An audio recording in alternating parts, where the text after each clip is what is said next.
ये आज का प्रैक्टिस सेशन नंबर 2 है, प्रैक्टिस सेट 2। इसमें आज हम कराएंगे टॉप 50 जीएस के क्वेश्चन। अगर आप अच्छे से देखें तो इसमें 50 क्वेश्चन है। ये क्वेश्चन में कम से कम 3-4 क्वेश्चन हम बता रहे हैं। तो वैसे तो ये 50 क्वेश्चन का सेट है, लेकिन आपको इसमें से कम 200 से ज़्यादा क्वेश्चन मिल जाएंगे। और क्वेश्चन में 2-3 क्वेश्चन हम एक्स्ट्रा बताएंगे जो काफ़ी बेनिफिशियल है पैट एग्ज़ाम, जो कि 15 और 16 सितंबर को होने वाला है। 15 और 16 अक्टूबर को होने वाला है। आज से ऑलमोस्ट 45-46 डेज बचे हैं, इसलिए आपको डेली प्रैक्टिस करनी है, क्योंकि प्रैक्टिस मैक्सिमम एंड परफेक्ट, इसलिए प्रैक्टिस करना ना भूलें। और इस वीडियो का टारगेट रहेगा कि एटलीस्ट आपको 50 में से 48 क्वेश्चन सही करने हैं, तभी आपकी तैयारी अच्छे लेवल पे मानी जाएगी। तो चलिए वीडियो शुरू करते हैं। आज का पहला क्वेश्चन है, आज का पहला क्वेश्चन क्या होगा? द्वितीय बौद्ध संगीति का आयोजन किसके शासनकाल में हुआ था? आपको बताना है। जो सेकेंड बुद्धा काउंसिल हुआ था, वो उस टाइम उसका राजा कौन था? किस राजा के शासनकाल में ये हुआ था? आपके ऑप्शन हैं। Option A Udayabhadra, option B Mahapadmananda, option C Ashoka और ऑप्शन डी कालाशोक। इसमें से करेक्ट आंसर आपको चूज करना। और ध्यान रहे, आप कितने क्वेश्चन सही हो रहे हैं आप कमेंट सेक्शन में वीडियो के एंड में ज़रूर बताएं। जो बंदे सीरियसली इसको करना चाहते हैं, जिन्होंने फॉर्म डाला और सीरियसली पेड के थ्रू जॉब लेना चाहते हैं, इसको एंड तक वीडियो ज़रूर देखें, टाइम पास के लिए नहीं कोई। ओके, इसका करेक्ट आंसर आप बताइए। इसका करेक्ट आंसर हो जाएगा option number D, Kalashoka. Kalashoka था, ये किस वंश का था? ये नागवंश का था कालाशोक। इसने सन 383 ईस्वी में 383 ईस्वी में वैशाली में, जो वैशाली है इसकी राजधानी हुआ करती थी उस टाइम, वैशाली में द्वितीय बौद्ध संगीत का आयोजन कराया था। ओके गाइस, चलिए द्वितीय हो गया, फर्स्ट, सेकेंड, थर्ड और फोर्थ चारों हम लोग देख लेते हैं। तो पहला किसके शासनकाल में हुआ था? पहला हुआ था किसके शासनकाल में? पहला हुआ था राजगिरी में। उस टाइम कौन था राजा वहाँ का? राजगिरी का अजातशत्रु। और किसकी अध्यक्षता में? महाकश्यप। ये सारी चीज़ें आपको याद होनी चाहिए। किसके शासनकाल में हुआ था, उसका अध्यक्ष कौन था, उस सेशन का, उस बुद्धा काउंसिल का। तो पहला हो गया, पहला कौन था? पहला हुआ था राजगिरी में अजातशत्रु के शासनकाल में इसकी अध्यक्षता की थी महाकश्यप ने। सेकंड वाला आपका हो गया कालाशोक। ये हुआ था आयोजित कहाँ किया गया था? वैशाली में इसकी अध्यक्षता की थी। इंपॉर्टेंट है, साबक मीर नाम से कोई बुद्धा अनुयायी था, साबक मीर बोलते हैं इसको, इसने किया था। थर्ड वाला काउंसिल कहाँ हुआ था? थर्ड वाला हुआ था आपका पाटलिपुत्र में, अशोक के शासनकाल में हुआ था। इसकी अध्यक्षता की थी मोगलीपुत्र तीसरे नाम के बौद्ध अनुयायी ने। ओके, और फोर्थ वाला और लास्ट वाला कहाँ पे हुआ था? इसको कराया गया था कुंडलवन, जो कि कश्मीर में है। कराया किसने था? कनिष्क के शासनकाल में हुआ था। इसकी अध्यक्षता की थी वशुमित्र नाम के व्यक्ति ने। ओके, तो इसमें से 4-5 क्वेश्चन बन जा रहे हैं, जो कि आपको ध्यान में रखना। चलिए नेक्स्ट क्वेश्चन पे चलते हैं। क्वेश्चन नंबर 2 है, अकबर ने इबादत खाना का निर्माण करवाया था। पूछ रहा है कहाँ पे करवाया था? अकबर जो था उसने इबादत खाना का निर्माण कराया था। इसका करेक्ट ऑप्शन आपको बताना है। इसका करेक्ट ऑप्शन हो जाएगा, चलिए इसके पहले आपके ऑप्शंस क्या हैं? आगरा में, फतेहपुर सीकरी में, दिल्ली में या फिर सिकंदरा में। इसका करेक्ट आंसर हो जाएगा option number B, that is Fatehpur Sikri में। इसने राजधानी भी चेंज की थी अकबर ने। एनीवेज, इबादत खाना से समझिए। इबादत खाना से आपको लग रहा हो कोई मस्जिद या मंदिर हो। मंदिर तो होगा नहीं, क्योंकि अकबर, चलिए आप सोच रहे हो कि मस्जिद है, लेकिन मस्जिद नहीं है। इबादत खाना एक क्या बोलते हैं इसको, रिलीजियस डिस्कशन रूम था। इसमें बस रिलीजियस टॉपिक्स पे डिस्कशन, धर्मशास्त्र टाइप की ऐसा होता है ना, डिस्कशन। इसका मुख्य उद्देश्य बताया जाता है कि इस्लाम धर्म के बारे में अधिक से अधिक ज्ञान प्राप्त करने की अकबर की लालसा थी। ओके, चलिए सेकंड हो गया। क्वेश्चन नंबर 3 हो जाएगा आपका। थर्ड क्या पूछ रहे हैं? आर्य समाज की स्थापना हुई थी कब? आर्य समाज की स्थापना कब हुई थी? आपके ऑप्शन हैं। ऑप्शन नंबर ए 1865 में, ऑप्शन बी 1870 में, ऑप्शन सी 1875 में, या फिर ऑप्शन डी 1880 में। इसका करेक्ट आंसर आपको बताना है। इसका करेक्ट आंसर हो जाएगा, आप करेक्ट आंसर कमेंट सेक्शन में लिखते जाइएगा और काउंट करते जाइए कि आपके कितने क्वेश्चन सही हो रहे हैं। इसका करेक्ट आंसर हो जाएगा option number C, that is 1875। 1875 में आर्य समाज हो गया। अब कुछ अलग सी चीज़, जैसे प्रार्थना समाज पूछे। प्रार्थना समाज स्थापना हुई थी 1867। अध्यक्षता किसने इसकी स्थापना की थी? आत्माराम पांडुरंग नाम के एक व्यक्ति ने। वैसे आर्य समाज की स्थापना किसने की थी? दयानंद सरस्वती। इनका नारा क्या था? वेदों की तरफ लौट आओ। ये सारी चीज़ें देखिए इसमें आ जा रही हैं। 3-4 क्वेश्चन साथ में आ रहे हैं। इतनी सारी चीज़ें आपको ध्यान रखनी है, याद रखनी है, ये काफ़ी इंपॉर्टेंट है। एग्जाम पॉइंट ऑफ व्यू में कोई भी क्वेश्चन पूछ सकता है। ज़रूरी नहीं कि आर्य समाज की स्थापना कब हुई थी ये पूछेगा, हो सकता है पूछे कि आर्य समाज की स्थापना की किसने थी, जैसे दयानंद सरस्वती ने। वैसे आर्य समाज ना पूछ के प्रार्थना समाज पूछ सकता है, या ब्रह्मो समाज, जो ब्रह्मो समाज था, राजा राम मोहन राय, उन्होंने इसकी स्थापना की थी कब? 1828 में, 28-29 के आसपास की थी। ओके, चलिए नेक्स्ट क्वेश्चन पे चलते हैं। क्वेश्चन नंबर 4 है, इनमें से कौन काकोरी कांड से संबंधित नहीं था? ये पूछ रहा है काकोरी कांड। एक चीज़ और बता दूँ, इस टाइम गवर्नमेंट ने काकोरी कांड का नाम भी चेंज कर दिया है। इसको काकोरी ट्रेन एक्शन के नाम से जाना जाता है, काकोरी ट्रेन एक्शन के नाम से अब जाना जा रहा है, जो काफ़ी अच्छा स्टेप है एज ए इंडियन। तो इसमें से पूछ रहा है कौन इसमें से संबंधित नहीं था। तो आपका ऑप्शन है राम प्रसाद बिस्मिल, राजेंद्र लाहिड़ी, अशफाक उल्लाह खान, सूर्य सेन। तो इसमें से पूछ रहा कौन सा नहीं था, तो इसका करेक्ट आंसर हो जाएगा ऑप्शन नंबर डी। जो सूर्य सेन थे, सूर्य सेन ये नहीं थे ये। तो नेक्स्ट क्वेश्चन चलते हैं, ये चौथा आपका हो गया option number D, Surya Sen. Question number 5 है, दीन-ए इलाही की स्थापना किसने की? हाँ दोस्तों, दीन-ए इलाही की स्थापना किसने की? ये आई होप आप सभी को पता हो, नहीं हो तो देखिए इसका ऑप्शन क्या है, मोहम्मद गजनवी, हुमायूं, अकबर, अतीश सूरी। सबको पता है ऑलमोस्ट कि दीन-ए इलाही की स्थापना किसने की थी? अकबर ने की थी, दीन-ए इलाही। और एकमात्र हिंदू बीरबल वही था जिसने दीन-ए इलाही धर्म को एक्सेप्ट किया था। एकमात्र, बस बीरबल नहीं, दीन-ए इलाही धर्म को एक्सेप्ट किया था। इसकी स्थापना हुई थी सन 1582 में, 1582 में इसकी स्थापना हुई थी। ओके, और इबादत खाना, ये इबादत खाना हो जाएगा।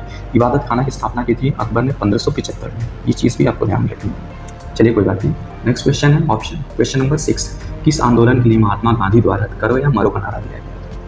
आप सभी को पता होना चाहिए, नहीं पता है तो देख लीजिए। इसका जो भारत छोड़ो आंदोलन था, सन 7 या 8 अगस्त 1942 को ये शुरू हुआ था भारत छोड़ो आंदोलन। इसी दिन गांधी जी ने करो या मरो का नारा दिया।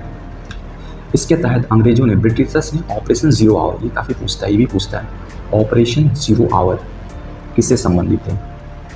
तो ये था ऑपरेशन जीरो आवर, जिसके थ्रू जितने भी ब्रिटिशर्स थे, जितने भी हमारे स्वतंत्रता सेनानी थे, सबको जेल के अंदर बंद कर दिया था, सबको पकड़ के बंद कर दिया था, जिससे कि आंदोलन बढ़ेगा। ये था ऑपरेशन जीरो आवर। वैसे क्वेश्चन नंबर 6 का आंसर हो जाएगा ऑप्शन नंबर बी, भारत छोड़ो आंदोलन। चलते हैं नेक्स्ट क्वेश्चन पे। क्वेश्चन नंबर 7 है, आज़ाद हिंद फौज किसके नेतृत्व में लड़ी गई थी?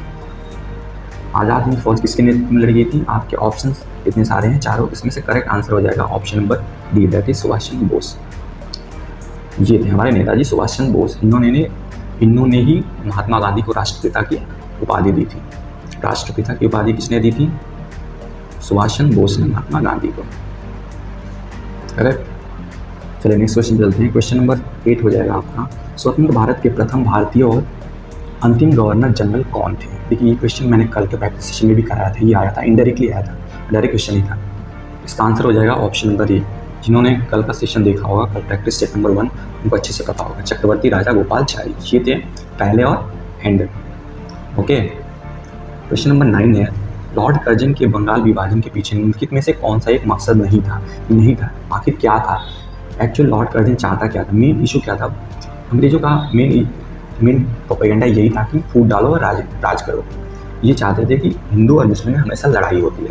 तो यही था लॉर्ड बंगाल, चूँकि बंगाल में मुस्लिमों की जनसंख्या ज़्यादा थी और हिंदू भी ज़्यादा रहते थे, तो ये चाहते थे बंगाल को डिवाइड करके हिंदू और मुस्लिम में झगड़ा लगाया जाए और नरसंहार किया जाए।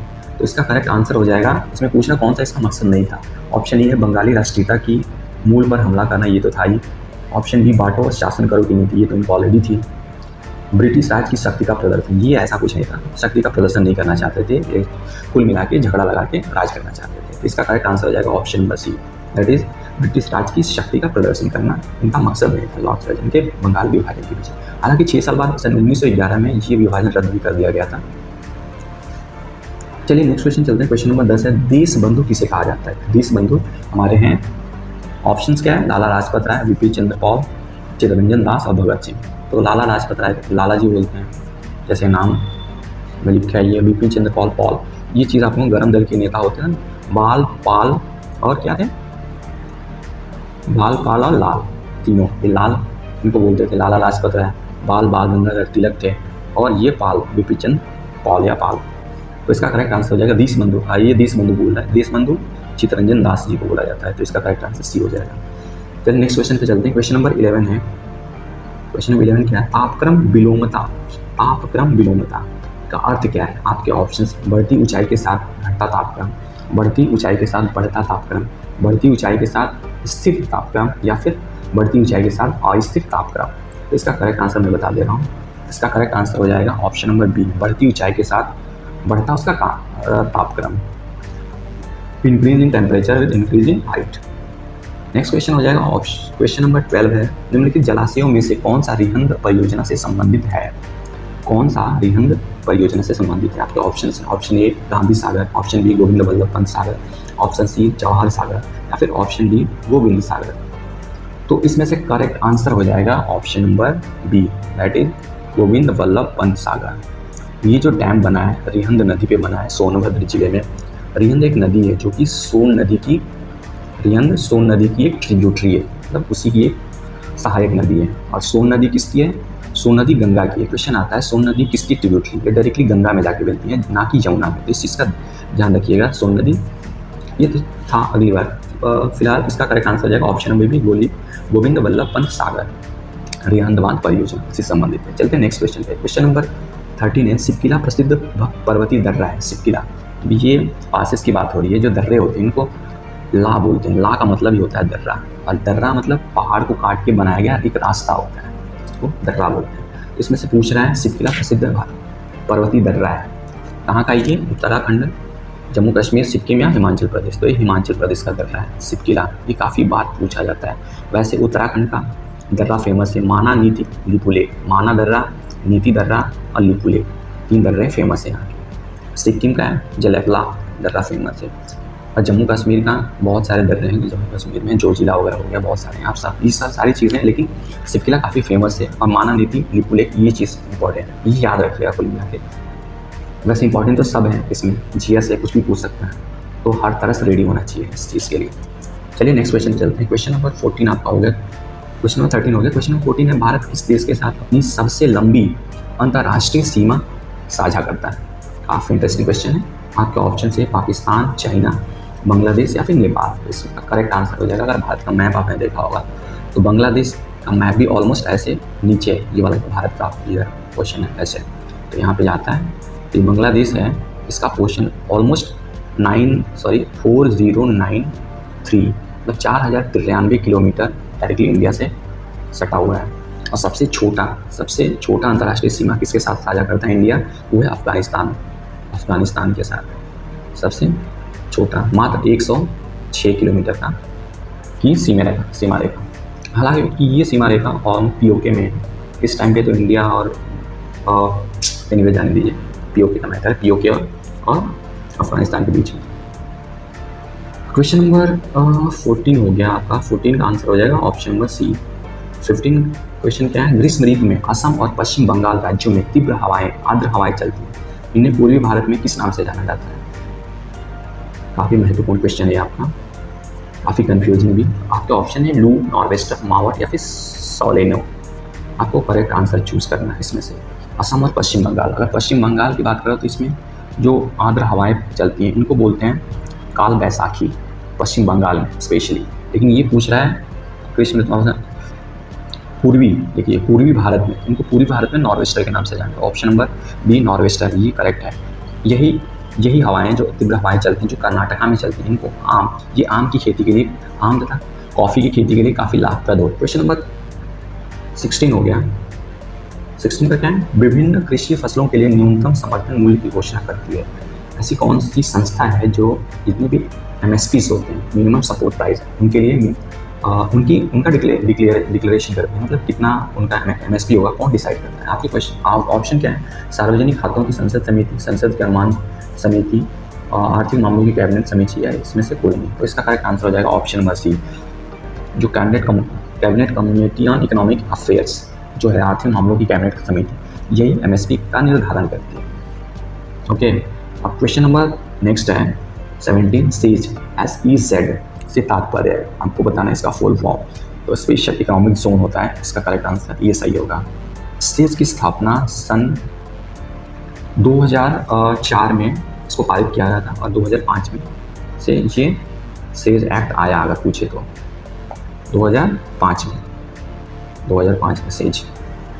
चलिए 17 का आंसर ऑप्शन नंबर ए हो जाएगा, special economic zone. Question number 18 हो जाएगा, भारतीय रिजर्व बैंक द्वारा लोकहित में सुझाए गए विशेष ऑडिट का व्यय वहन किया जाएगा। एक कॉमन सी क्वेश्चन है, आपको बताना है जो भारतीय RBI द्वारा लोकहित में पब्लिक इंटरेस्ट में जितने भी सजेशंस विशेष ऑडिट का व्यय किया जाता है कौन वहन करता है। आपके ऑप्शन है भारतीय रिजर्व बैंक द्वारा, भारत सरकार द्वारा, बैंकिंग कंपनी के द्वारा स्वयं, या फिर भारत की केंद्रीय बैंक द्वारा। इसका करेक्ट आंसर हो जाएगा option number C, banking company के द्वारा स्वयं ये वहन किया जाता है। ये चीज़ आपको ध्यान में रखनी है। क्वेश्चन नंबर 19 हो जाएगा। क्वेश्चन नंबर 19 क्या पूछ रहे हैं, निम्नलिखित में से कौन सा वृहद आर्थिक घटकों का उदाहरण नहीं है। वृहद आर्थिक घटकों का उदाहरण नहीं है या तो आपके ऑप्शन हैं बजट बनाना, ऑप्शन बी मौद्रिक नीति का नियमन करना, ऑप्शन सी भुगतान संतुलन में परिवर्तन की नीति, या फिर ऑप्शन डी उपरोक्त में से कोई नहीं। देखिए इसमें से ऑप्शन नंबर डी हो जाएगा, ऑप्शन डी इसमें से कोई नहीं है, क्योंकि भुगतान आर्थिक घटकों का तात्पर्य क्या होता है, किसी देश के धन के अच्छे कामकाज की गारंटी ये प्रोवाइड करना होता है इनका, इसलिए इसका करेक्ट आंसर हो जाएगा 19 का ऑप्शन नंबर डी। ओके, अब क्वेश्चन नंबर 20 पे चलते हैं। क्वेश्चन नंबर 20 है, सन 1969 के बाद से राष्ट्रीय हुए बैंकों की संख्या कितनी है। काफ़ी अच्छा क्वेश्चन है। तो देखिए सन 1969 में टोटल 14 बैंक राष्ट्रीयकृत या नेशनलाइज किए गए थे, फिर 1980 में आके और नेक्स्ट 6 बैंकों का राष्ट्रीयकरण हुआ था, टोटल हो गए थे 20। तो इसमें से पूछ रहा है 1969 में, तो 1969 में यह ऑप्शन नंबर सी इसका करेक्ट हो जाएगा, 14 बैंक राष्ट्रीयकृत हुए थे। ओके, अब नेक्स्ट क्वेश्चन पे चलते हैं। क्वेश्चन नंबर 21 है, सामुदायिक विकास कार्यक्रम। ये क्वेश्चन बार बार आता है, इस चीज़ को तो रट्टा मार लेना है, इस क्वेश्चन को रट्टा मार ही लेना है। सामुदायिक विकास कार्यक्रम कब लॉन्च हुआ था, 1952 में। ये चीज़ आपको दिमाग में कहीं ना कहीं रट लेगी, ये बार बार पूछता है। ये फैक्चुअल क्वेश्चन है, अगर आपको पता है तो पता है, नहीं तो आप क्या कर सकते हो यार, मैथ्स तो है नहीं कि आप थोड़ा सॉल्व करोगे, कैलकुलेशन करोगे तो हो सकता है आ जाए। इसलिए काफ़ी इंपॉर्टेंट हो जाता है, क्योंकि ये काफ़ी अच्छा रोल निभाता है, क्योंकि टाइम सेव करने का सबसे अच्छा तरीका है जीएस पे आपकी पकड़ होनी चाहिए, क्योंकि एक सेकंड में, 2 सेकंड में आप, 3 सेकंड, 5 सेकंड में आप डायरेक्ट टिक मार दोगे, ज़्यादा टाइम नहीं लगता है। लेकिन क्योंकि यही मैथ्स में होगा, मैथ्स में कैलकुलेशन चाहिए, बहुत सारे क्वेश्चन होते हैं जो फंस जाते हैं, उसको टाइम लगता है, तो वो टाइम वहाँ पर देने के लिए ये टाइम बचाना है, इसलिए हम करा रहे हैं इसको। चलिए नेक्स्ट क्वेश्चन पे चलते हैं। क्वेश्चन नंबर 22 है, भारत में उच्चतम न्यायालय ने भारतीय संविधान के बुनियादी ढांचे का सिद्धांत दिया था, बेसिक स्ट्रक्चर ऑफ। ये वाला आपने पढ़ा नहीं है तो बता दूं, ये जो था Keshavananda Bharati versus state of Kerala, जो केस आया था 1973 में। 1973 में जो केस आया था Keshavananda Bharati versus state of Kerala, इसमें बात की गई थी बेसिक स्ट्रक्चर की, संविधान के बुनियादी ढांचे की बात है। इसका तात्पर्य क्या होता है, जैसे बुनियादी ढांचा, जैसे रूल ऑफ लॉ, कल को अगर संसद बोले कि नहीं मैं आज से हम लोग जुडिशरी को ख़त्म करते हैं, या फिर कानून को ही ख़त्म कर देते हैं, या फिर बोलें कि कल जाके, और क्योंकि जितनी भी अमेंडमेंट की पावर किसके पास होती है, संसद के पावर, मेंबर जितने भी होते हैं सब मिला के, राज्यसभा, लोकसभा और राष्ट्रपति। संसद के अंतर्गत 3 काम आता है, लोकसभा, राज्यसभा प्लस राष्ट्रपति, ये सारे मिलके किसी भी नियम को नियमित करते हैं। अगर कल को बोलें कि नहीं आज से हम लोग जो सुप्रीम कोर्ट है उसको ख़त्म करते हैं, तो ये तो सही नहीं है ना, इसलिए इनको बोलते हैं बुनियादी ढांचे। जो कुछ चीज़ें होती हैं, रूल ऑफ लॉ या सुप्रीम कोर्ट का एग्जिस्टेंस, ये सब चीज़ें इनको कोई ख़त्म नहीं कर सकता। इसमें डिसाइड किया, ये अब तक का सबसे बड़ा बेंच था, कॉन्स्टिट्यूशनल बेंच का नाम सुना होगा ना, संविधान बेंच। इसमें टोटल जो ये केस था केशवानंद भारती, ये भी पूछा जाता है, ये अब तक का सबसे बड़ा संवैधानिक बेंच था। इसमें टोटल 13 जज ने हिस्सा लिया था, 13 जज थे इसमें। चलिए नेक्स्ट क्वेश्चन, क्वेश्चन नंबर 23, भारतीय संविधान के किस अनुच्छेद के अंतर्गत राज्यपाल एक विधेयक और राष्ट्रपति की स्वीकृति के लिए सुरक्षित करने की शक्ति रखता है। ये फैक्चुअल क्वेश्चन है, आप अगर क्वालिटी अच्छे से कवर करते हैं तो इसका आंसर आपको पता होगा। इसका आंसर हो जाएगा ऑप्शन नंबर सी, आर्टिकल 200, इसमें ये प्रावधान है। नेक्स्ट क्वेश्चन है क्वेश्चन नंबर 24, भारत के उपराष्ट्रपति का निर्वाचक मंडल द्वारा किया जाता है। इट मीन्स पूछ रहा भारत की उपराष्ट्रपति का जब इलेक्शन होता है उसमें कौन कौन पार्टिसिपेट करता है। तो आपको बता दूं उपराष्ट्रपति को कौन वोट देता है, जो संसद लोकसभा और राज्यसभा के सदस्य होते हैं, वही लोग उपराष्ट्रपति को वोट दे सकते हैं। जबकि राष्ट्रपति की बात करें तो राष्ट्रपति में विधायिका के भी सदस्य, जो जितने भी राज्यों में विधानसभा है उनमें जो MLAs हैं वो भी इसमें पार्टिसिपेट करते हैं, प्लस राज्यसभा प्लस लोकसभा। ये फंडा है पूरा। तो फिलहाल इसका 24 का आंसर क्या हो जाएगा, संसद के दोनों सदस्यों द्वारा। क्वेश्चन नंबर 24 का आंसर हो जाएगा बी, ऑप्शन नंबर बी, संसद के दोनों सभी सदस्यों के द्वारा। करेक्ट। अब नेक्स्ट क्वेश्चन है क्वेश्चन नंबर 25। कौन सा देश दक्षिण सार्क का सदस्य नहीं है? दक्षिण सार्क की बात हो रही है, SAARC, South Asian Association for Regional Cooperation, SAARC की बात हो रही है। सार्क में मैं आपको बता दूं टोटल 8 देश हैं, 8 इंडिया को इंक्लूड करके टोटल 8 हमारे भारत के पड़ोसी जितने भी देश हैं, जो 7 प्लस इंडिया एक 8 जिसमें इसके मेंबर है। जबकि ऑप्शन देखा जाए तो इसमें दिया है ऑप्शन में डी, जापान। जापान इसका सदस्य नहीं है। सार्क दक्षिण एशियाई क्षेत्रीय सहयोग संगठन है। अफगानिस्तान, बांग्लादेश, भूटान, भारत, मालदीव, नेपाल, पाकिस्तान तथा श्रीलंका, ये 8 देश इसमें सम्मिलित हैं। ओके गाइस, अब नेक्स्ट क्वेश्चन है क्वेश्चन नंबर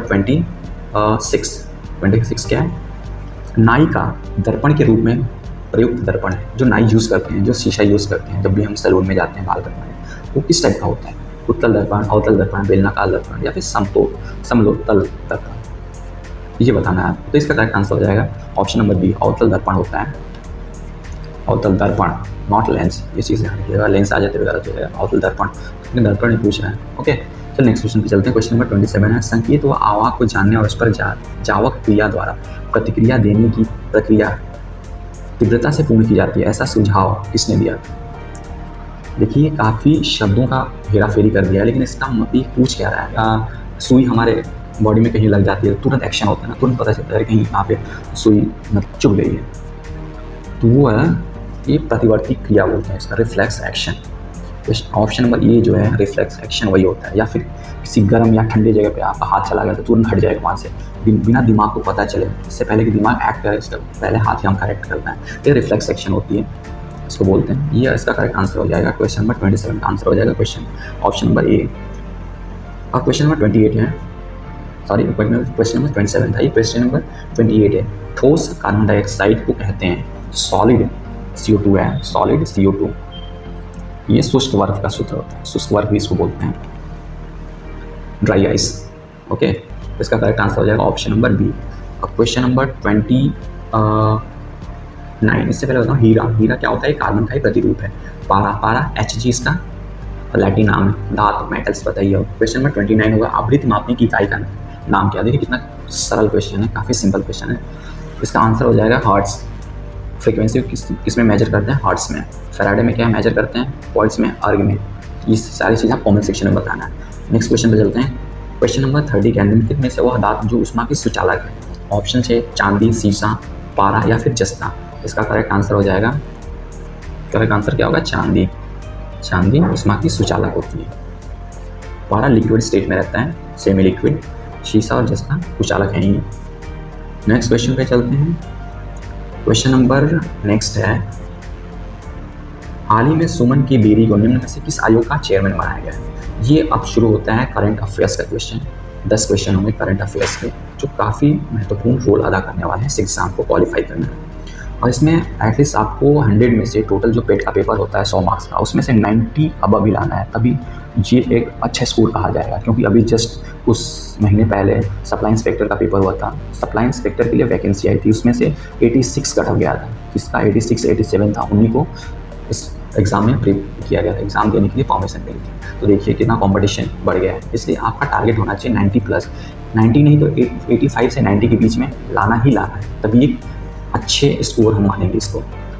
एनीवेज चलिए क्वेश्चन नंबर 51 क्या है, हाल ही में सुमन की बेरी को निम्न में से किस आयोग का चेयरमैन बनाया गया? तो ये आ जाएगा, ये आपका नीति आयोग के ये चेयरमैन बने हैं। ये ध्यान रखिए, सुमन एक मेल का नाम है, ना कि फीमेल का। ओके, एक क्वेश्चन नंबर 52 है, वर्ष 2022 में इंटरनेशनल डेयरी फाउंडेशन IDF निम्न में से किस देश में वर्ल्ड डेयरी समिट 2022 आयोजित करेगा? तो ये चूँकि ये इंडिया में हो रहा है, नोएडा, ग्रेटर नोएडा में है, इसलिए काफ़ी इंपॉर्टेंट है। आंसर हो जाएगा option number A, India. Question number 53, हाल ही में प्रधानमंत्री नरेंद्र मोदी सिखों के 9वें गुरु तेग बहादुर के कौन से प्रकाश वर्ष के अवसर पे लाल किले से एक स्मृति सिक्का और डाक टिकट जारी किया? ऑप्शन से 350 में, 400 में, या 450 में, या 250? इसका करेक्ट आंसर हो जाएगा ऑप्शन नंबर बी, 400 में। एक चीज़ देखिए, ये गुरु तेग बहादुर जो थे सिखों के 9वें गुरु थे। इनकी हत्या किसने करवाई थी? औरंगजेब ने। ये चीज़ पूछता है कभी कभी, ये याद रखिएगा, औरंगजेब तो था, इसने इनकी हत्या करवा दी थी। चलिए नेक्स्ट क्वेश्चन पे आते हैं। क्वेश्चन नंबर 54 हो गया। 54 है, वर्ष 2022 में इनविक्टस गेम्स का आयोजन कहाँ पे किया जाएगा? आपको बताना है इनविक्टस जो गेम्स हैं 2022 का, वो कहाँ पे होने वाला था? इसका करेक्ट आंसर हो जाएगा ऑप्शन नंबर सी, नीदरलैंड, जो हेग है, जो इंटरनेशनल कोर्ट का हेडक्वार्टर भी है, international court of justice Hague, Netherland. इसको हॉलैंड के नाम से भी जाना जाता था, अभी इसका कॉमनली नाम शिफ्ट हो गया, नीदरलैंड ही हो गया। यहाँ पे 2022 का इनविक्टस गेम्स क्या होता है? जस्ट लाइक पैरा ओलंपिक्स होता है ना, जो दिव्यांग लोग होते हैं उनके लिए होता है, वही लोग इसमें पार्टिसिपेट करते हैं। चलिए नेक्स्ट क्वेश्चन पे चलते हैं। क्वेश्चन नंबर 55 है, निम्न में से कौन सा शहर भारत के पहले अंतर्राष्ट्रीय क्रूज सम्मेलन 2022 की मेजबानी करेगा? काफ़ी गर्व की बात है, हमारे देश में है ये। ऑप्शन नंबर हो जाएगा सी, मुंबई। जो 2022 का अंतर्राष्ट्रीय क्रूज सम्मेलन होने वाला है मुंबई में होगा। करेक्ट। क्वेश्चन नंबर 56 है, हाल ही में राष्ट्रीय कृषि बाजार ई नाम की 6वीं वर्षगांठ बनाई गई। इस योजना का केंद्र सरकार द्वारा किस वर्ष लॉन्च किया गया था? इस योजना को लॉन्च किया गया था। ये देखिए, योजनाएं भी काफ़ी इंपॉर्टेंट हो जाती हैं। अभी देखा आपके एग्जाम हुआ था, कितनी सारी योजनाएं आई थी, तो इस हिसाब से योजनाओं को भी फोकस रखना है, योजनाओं पे भी। इसलिए चलिए इसका आंसर हो जाएगा ऑप्शन नंबर बी, 2016 में ई नाम मतलब क्या होता है? National agriculture market. ये किस लिए था? जितने भी किसान थे, जितनी भी कृषि मंडी थी, उनको आपस में ऑनलाइन कनेक्ट करने का एक पहल थी, जो सफल रही ना रही वो चर्चा का विषय है फिलहाल। चलिए नेक्स्ट क्वेश्चन में, क्वेश्चन नंबर 57 है, हाल ही में किस राज्य सरकार ने राज्य के एक अंतर्राष्ट्रीय ग्रेड डेटा केंद्र स्थापित करने के उद्देश्य से निक्सी CSC डेटा सेवा केंद्र के साथ एक समझौता मेमोरेंडम ऑफ अंडरस्टैंडिंग का पे हस्ताक्षर है? इसका करेक्ट आंसर आपको बताना। ऑप्शन है पंजाब, हरियाणा, त्रिपुरा या दिल्ली। इसका अगर आपने पढ़ा है, करंट अफेयर अच्छे से कवर कर रहे हैं, तो इसका आंसर हो जाएगा त्रिपुरा ने ये किया था। वैसे त्रिपुरा की राजधानी क्या है? अगरतला, ये भी ध्यान रखेंगे आप। चलिए back to the next question. Question number 58 है, केंद्र सरकार के स्मार्ट सिटीज मिशन के तहत देश में कितने शहरों को विकसित किया जा रहा है? आपके ऑप्शन हैं 100, 150, 180 या 200। इसका करेक्ट आंसर हो जाएगा option number A, that is 100। इसमें से यूपी के कितने हैं? टोटल 10। ये भी पता होना चाहिए। चलो क्वेश्चन नंबर 59, नेक्स्ट क्वेश्चन, हाल ही में ई-डाक portal, detailed accident report portal, Bharat सरकार के किस मंत्रालय द्वारा विकसित की गई? आपके ऑप्शन है वित्त मंत्रालय, सड़क व परिवहन मंत्रालय, गृह मंत्रालय या फिर सूचना व प्रसारण मंत्रालय। अगर आप ई-डाक का फुल फॉर्म देखेंगे तो इसमें एक चीज़ मेंशन किया गया है, इसको पकड़ लिया, एक्सीडेंट। इस चीज़ को अगर आपने पकड़ लिया ना, तो आप इसलिए टिक मार दोगे, गेस कर लोगे। एक्सीडेंट कहाँ पे होता है? रोड पे होता है, ऑब्वियसली बात है। क्वेश्चन नंबर बी, सड़क व परिवहन मंत्रालय, इसका आंसर हो जाएगा। ओके नेक्स्ट क्वेश्चन पे चलते हैं। क्वेश्चन नंबर 60 है, निम्न में से किस अंतर्राष्ट्रीय संस्था ने भारत के मिशन कर्मयोगी कार्यक्रम के लिए $47 मिलियन की कार्यक्रम को मंजूरी दी? करंट का क्वेश्चन है, इसका आंसर हो जाएगा, मैं डायरेक्ट आंसर बता रहा हूँ, वर्ल्ड बैंक ने ऐसा किया है, न्यूज़ में था। नेक्स्ट क्वेश्चन है, दरी भाषा जो फारसी का एक रूप है, निम्नलिखित में से किस देश की अधिकृत ऑथोराइज्ड लैंग्वेज है? तो हमको पाकिस्तान की उर्दू होगी, नेपाल की हो नहीं सकती दरी, बांग्लादेश की भी उर्दू से संबंधित होगी, अफगानिस्तान इसका करेक्ट आंसर हो जाएगा। दरी भाषा जो फारस के आसपास कौन है? फारस मतलब पहले ज़माने में जो ईरान था, ईरान का जो पोर्शन था ईरान के आसपास, उनको फारस बोला जाता है। ईरान के पास में अगर वर्ल्ड मैप आपको पता है तो देखिए राइट साइड में कौन सा है? अफगानिस्तान ही तो है, ईरान, तो अफगानिस्तान इसका करेक्ट आंसर। आप गेस कर सकते हो ईजिली, अगर आप अच्छे से कवर करते हो, अच्छे से आप पढ़ाई करते हो तो। चलो नेक्स्ट क्वेश्चन है, क्वेश्चन नंबर 62, भारत में पहली बार GSLV का प्रयोग कब हुआ? GSLV, जियो सिंक्रोनस लॉन्च व्हीकल, ये क्या होता है? ये जितने भी हमारे सैटेलाइट्स होते हैं, इनसेट 2B या फिर जितने भी हैं, उनको एक जगह से दूसरी जगह जो लॉन्च किया जाता है, आप यहाँ पे जाएंगे नहीं, उनको इस व्हीकल पे रख के फायर किया जाता है। जैसे GSLV वैसे PSLV होता है, पोलर सैटेलाइट लॉन्च व्हीकल। तो ये पूछ रहा है पहली बार GSLV का यूज़ इंडिया में कब किया गया था? तो इसका करेक्ट आंसर हो जाएगा वर्ष 2001 में। वर्ष 2001 में GSLV का यूज़ किया गया था। चलिए नेक्स्ट क्वेश्चन पे चलते हैं। क्वेश्चन नंबर 63 है, भारतीय मूल के VS शिवा अय्यादुरई किसके आविष्कार से जुड़े हैं? आपको बता, आपके ऑप्शन हैं, option A email, option B internet, option C keyboard या फिर ऑप्शन डी माउस। आपको इसमें से बताना है, तो इसका करेक्ट आंसर हो जाएगा ऑप्शन नंबर ए। ऐसा माना जाता है कि इन्होंने ईमेल की खोज की थी। ईमेल की अवधारणा इन्हीं की है। ओके, नेक्स्ट क्वेश्चन पे चलते हैं। क्वेश्चन नंबर 64 है, भारत किस देश की मुद्रा है? तो मुद्राएं भी काफ़ी इंपॉर्टेंट हो जाती हैं यहाँ पे। मुद्रा कहाँ की है? ये बेहद हो जाएगी, ये थाईलैंड की मुद्रा है। आपको तजाकिस्तान, टोगो, तंजानिया की मुद्राएं बतानी, काफ़ी इंटरेस्टिंग है, आप बता दीजिएगा, थोड़ा गूगल कर लीजिए, अच्छा रहेगा। नेक्स्ट क्वेश्चन पे चलते हैं। क्वेश्चन नंबर 65 है, विश्व का सबसे पुराना वेब ब्राउज़र कौन सा है? विश्व का सबसे पुराना वेब ब्राउज़र आपके ऑप्शन है, option A World Wide Web, option B Mosaic, option C Opera, या फिर ऑप्शन डी नेटस्केप। इसका करेक्ट आंसर हो जाएगा www। ये URL नहीं है, URL क्या होता है? Universal resource locator. www लगाते हैं ना, डॉट समथिंग URL होता है, लेकिन इसका वर्ल्ड वाइड वेब, ये दुनिया का पहला वेब ब्राउज़र हुआ करता था। तो 65 का आंसर हो जाएगा option number A World Wide web. चलिए नेक्स्ट क्वेश्चन है आपका क्वेश्चन नंबर 66। अनंत पाई द्वारा शुरू की गई भारत की प्रसिद्ध हास्य श्रृंखला को क्या कहा जाता है? अगर आपने पढ़ा होगा तो आपको पता होगा, जो अमर चित्र कथा की सीरीज आती थी इन्हीं की है, जो कॉमिक्स की सीरीज है अमर चित्र कथा, अनंत पाई जी की है। इसका राइट आंसर हो जाएगा ऑप्शन नंबर बी अनंत चित्र कथा। क्वेश्चन नंबर 67, विश्व कैंसर दिवस कब मनाया जाता है? विश्व कैंसर दिवस मनाया जाता है ऑप्शन नंबर ए 4 फरवरी को। ओके, क्वेश्चन नंबर नेक्स्ट है, पीसीबी का पूर्ण रूप क्या है? पीसीबी प्रिंटेड सर्किट बोर्ड होता है, इसका करेक्ट आंसर हो जाएगा printed circuit board, option number सी।